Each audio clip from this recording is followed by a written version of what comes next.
네, 최근에 돈봉투 사건과 관련해서 어처구니 없는 일이 벌어졌습니다.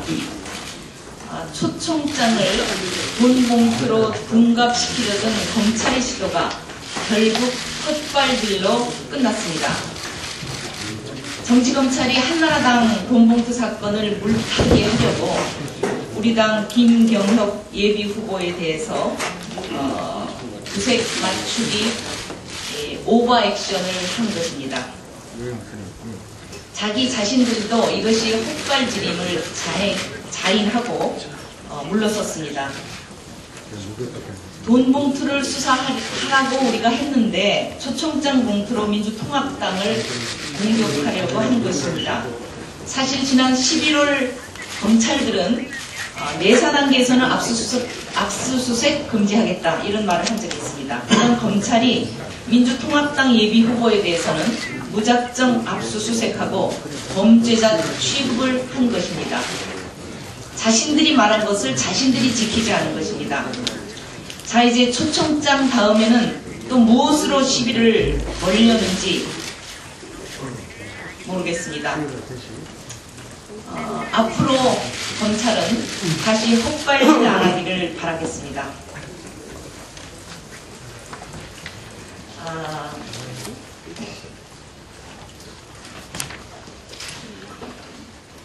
이번 사건은 검찰이 김경혁 후보에 대한 수사를 종결하겠다 해서 그냥 끝나는 것은 아니라고 저는 생각합니다.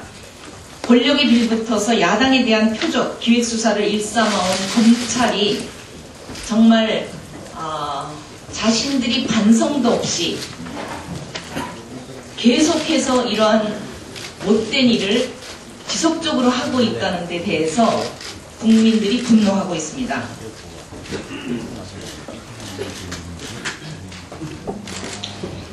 이명박 한나라당 정권이 들어선 뒤에 이 나라 정치 검찰은 야당에 대한 짜맞추기식 기획 표적 수사를 계속해오고 있습니다. 이러한 악습을 검찰이 이제 손을 놔야 됩니다.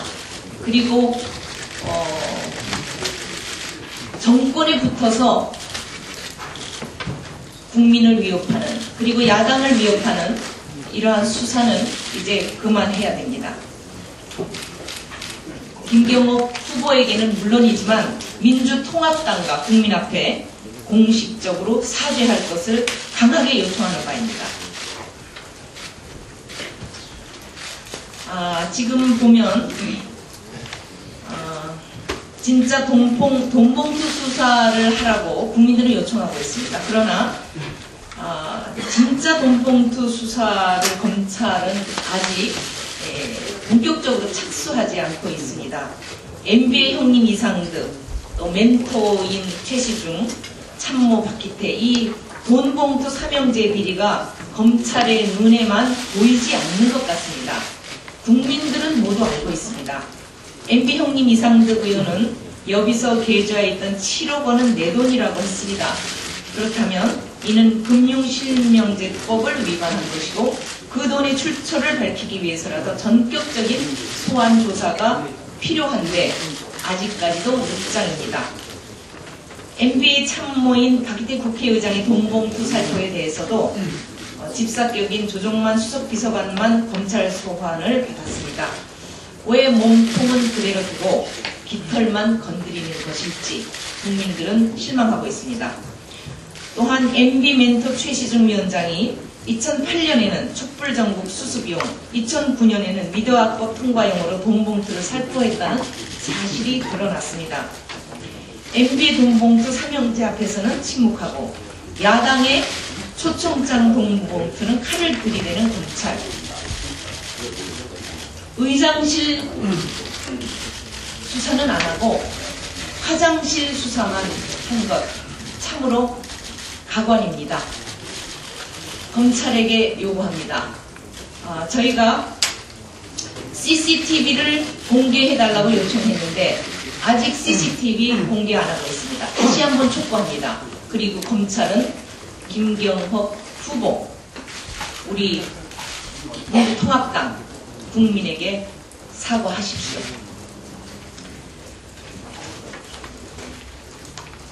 한미 FTA에 대해서 간단히 말씀드리겠습니다. 지금 2월 중순경으로 예정된 한미 FTA 발효가 진행되고 있는 것으로 알고 있습니다. 한미 FTA 발효 관련해서 민주통합당에서는 여러 번 발효 중지를 요청한 바가 있습니다. 그러나 아무 답변이 없습니다. 저희는 민주통합당 내에 있는 한미 FTA 무효화 투쟁 특별위원회의 제안을 받아서 오바마 대통령과 미국의 상하원 의원들에게 발효 정지와 전면 재검토를 내용으로 하는 서한을 보내기로 결정했습니다. 작성해서 곧 미국으로 보낼 예정입니다. 그리고 7일 날은 통일외교 통상위원회를 열어서 한미 FTA 이행 조치와 관련한 이행 법안 이렇게 해서 이 법안이 미국의 국내법과 충돌하는지 통상교섭본부가 점검하지 않고 있습니다. 전혀 분석을 하지 않고 있습니다. 이 분석을 해서 국회에 보고할 것을 촉구할 예정입니다. 자세한 것은 원내대표께서 더 보충하겠습니다. 김진표 원내대표 말씀이 있겠습니다. 방금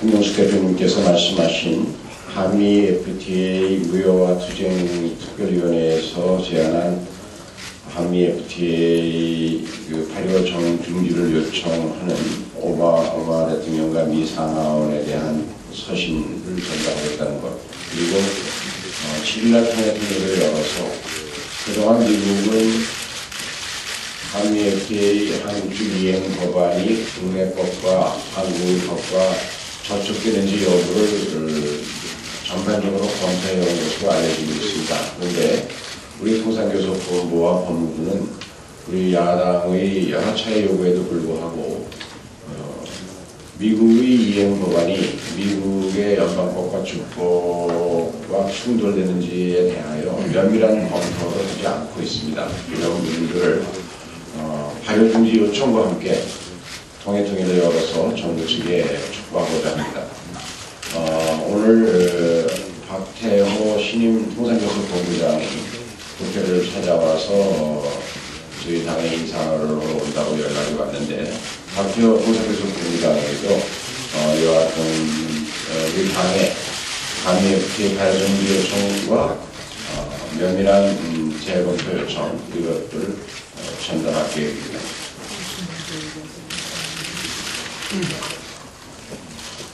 민주통합당은 성장과 복지의 선순환을 이루어서 국민 모두가 인간다운 생활을 영위하고 자유와 인권이 보장되는 창조형 복지국가를 추구해왔습니다. 우리 당은 보편적 복지특위가 어저께 창조형 복지국가 구상과 보편적 복지의 세부 정책을 발표했습니다. 무상급식, 보육, 의료, 반값 등록금, 일자리 창출, 주거 안정 등 3+3의 복지정책으로 국민 모두가 복지 혜택을 골고루 누리고 빈곤층, 장애인, 실업자, 노인 등 취약계층에게는 최저임금의 인상 등 사회적 소득보장체계를 구축해서 집중적인 보장을 한다는 게 뼈대입니다. 특히 영혼을 팔아서라도 취업하고 싶다고 하는 3포 세대라고 불리워지는 청년층, 연애도 결혼도 출산도 포기했다는 이야기인데요. 이 청년들을 위한 대책으로 대기업 청년고용 의무 할당제로 32만 개의 입자리를 창출하는 효과를 얻을 수 있고, 청년 실업자의 구직 촉진 수당을 지급하고, 대학생 단신 기부에 매년 5천 채의 공공 원룸들을 공급하고, 지방대학 집중 육성하는 등 청년 복지 정책도 함께 발표했습니다. 청년이 바로 서야 나라가 산다고 하는 경어를 현실로 구현해 나가기 위한 것입니다. 민주통합당의 복지 정책이 박근혜 비대위원장의 무늬만 복지와 근본적으로 다른 것은 구체적인 재원 조달 방안을 제시하고 있다는 것입니다. 우리 당은 국채 반환이나 추가적인 세목의 신설 없이 재정개혁, 조세개혁, 복지체계개혁 등 3대 개혁을 통해서 33조 원의 보편적 복지 재정을 마련해 나갈 것입니다. 민주통합당의 창조적 복지국가 건설을 목표로 한 보편적 복지 정책을 반드시 실현해서 국민께 감동을 주고 서민과 중산층이 살만 나는 사회를 만들어 나갈 것입니다. 이상입니다. 박영선 최고위원 말씀드리겠습니다.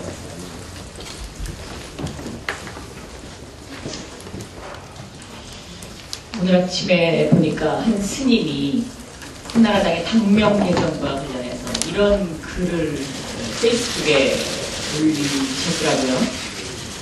새 누리당이 아니라 새 봉투당으로 해야 되는 거예요. 왜냐하면 한나라당의 당명 개정은 이 봉투 사건에서 비롯된 것이다.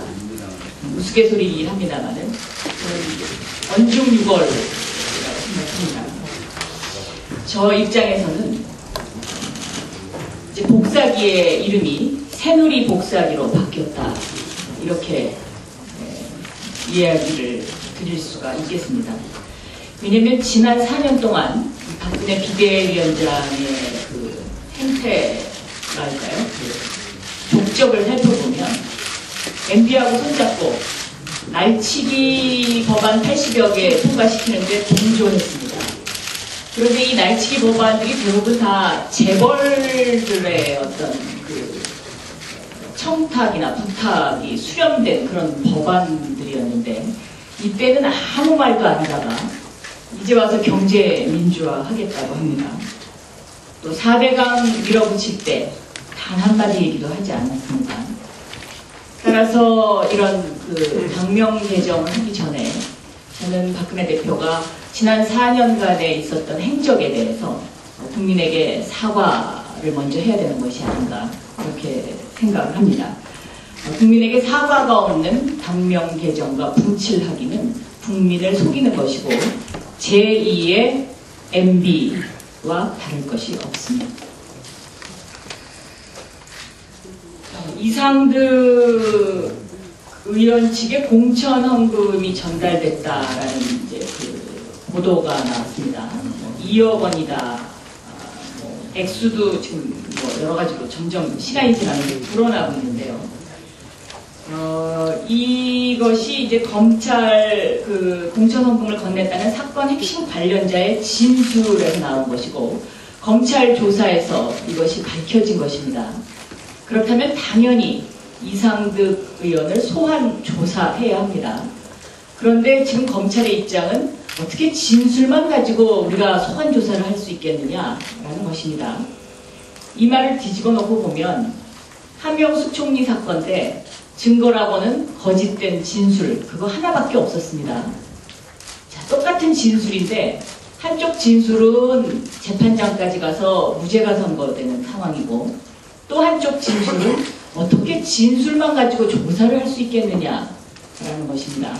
여기서 바로 검찰의 신뢰성과 수사의 공정성 문제를 제기할 수밖에 없고 국민들이 검찰 수사를 신뢰하지 않고 검찰을 질타하는 이유라고 생각합니다.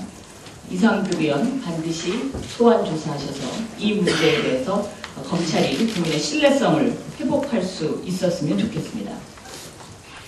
김경엽 씨 그 부천 화장실 돈봉투 사건과 관련해서 제가 오늘 1월 19일 날 그 보도가 된 KBS 뉴스를 이 스크립을 통해서 지금 면면히 뜯어봤습니다.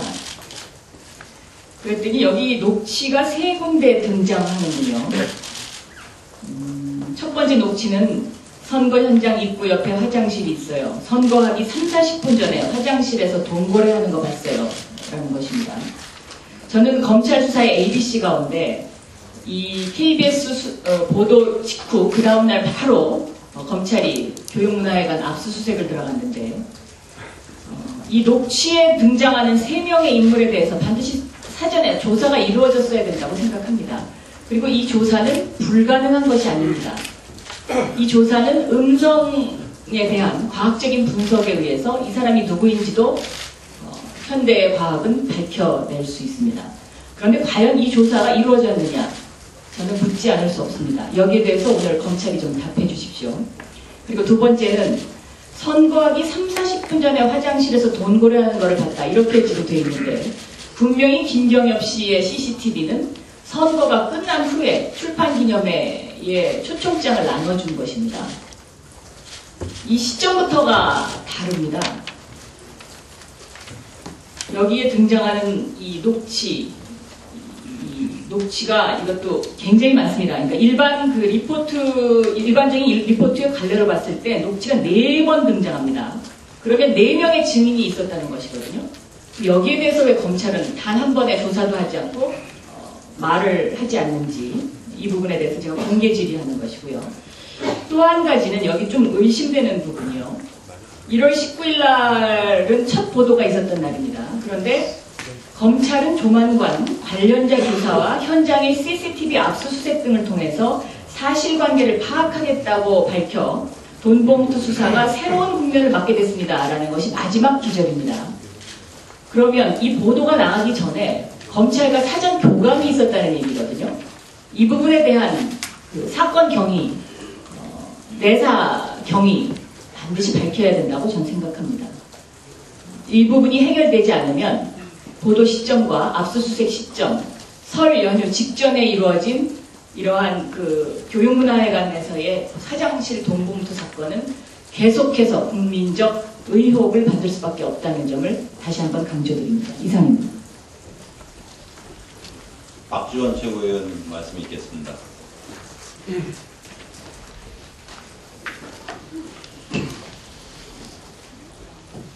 두 대표께서 말씀하셨지만 한미 FTA 폐기에 대해서는 우리 경선에서 모든 후보자들이 대국민 공약을 했습니다.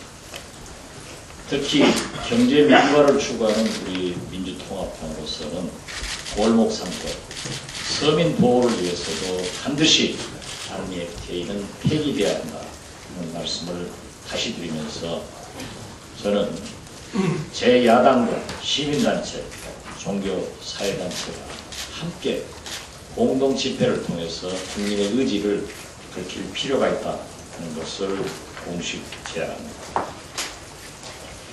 지금 박영선 최고위원께서 이명박 정부의 형님, 집근비 그리고 무리한 검찰 수사에 대해서 낱낱이 지적을 했습니다.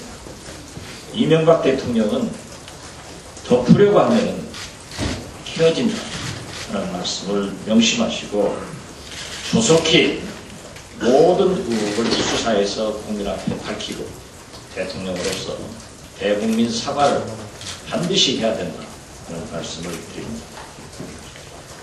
국회 행정안전위원회에 제주 4.3 특별법 개정안이 계류 중에 있습니다. 2월 임시국회에서 반드시 통과가 되어야만이 곧 돌아오는 4월 3일 제주 4.3 국가추념인물 지정이 가능합니다. 이명박 대통령께서도 후보 때 이러한 사업을 계속하겠다고 공약을 했다고 하면은 반드시 거기 이루어져서 국가추념인물로 지정하는 것은 물론 희생자 유족의 추가 신고를 받아야 된다는 것을 다시 한번 상기시키면서 4.3 특별법 개정안이 2월 국회에서 통과되어야 한다는 것을 다시 강조합니다. 이상입니다. 이인영 최고위원 말씀 있겠습니다. 어제 동방성장위원회에서 이른바 협력이익 배분제라는 이런 명칭을 바꿔서 그동안 검토되었던 초과이익 공유 제도를 도입하는 것으로 이렇게 보도되었습니다. 그런데 물론 중소기업 중앙회의에서는 환영 성명도 나오곤 했습니다만 단지 표현이 바뀐 것이 아니라 귤이 그 회수를 넘어서 템자가 된 것처럼 완전히 그 내용이 달라졌다 이렇게 좀 가혹하게 평가하지 않을 수가 없습니다. 애초에 초과이익 공유제 도입할 때 원 모델로 삼았던 예를 들면 판매 수익 그 공유제, 또 순이익 공유제, 목표 초과이익 공유제 이런 것을 도입하려고 했던 이런 문제의식이 실종되었고요. 결과적으로 이렇게 안고 없이 찐빵을 만들 거면 뭐하러 이렇게 시도했는가 이런 그 비판을 하지 않을 수가 없습니다. 더군다나 일부 보도에 따르면은 그 가점제를 도입한다 이렇게 했음에도 불구하고 대기업이 자율적으로 운영할 수 있도록 대기업의 자율적 의지에 이렇게 맡긴 것으로 알려져서 사실상 그 실효성이 있을지 이런 것도 지극히 의문스럽습니다. 반발은 제게도 문제지만 거기에 불복하거나 타협한 정우찬 전 총리도 솔직히 좀 실망스럽다 이런 말씀 드리겠습니다. 이상입니다.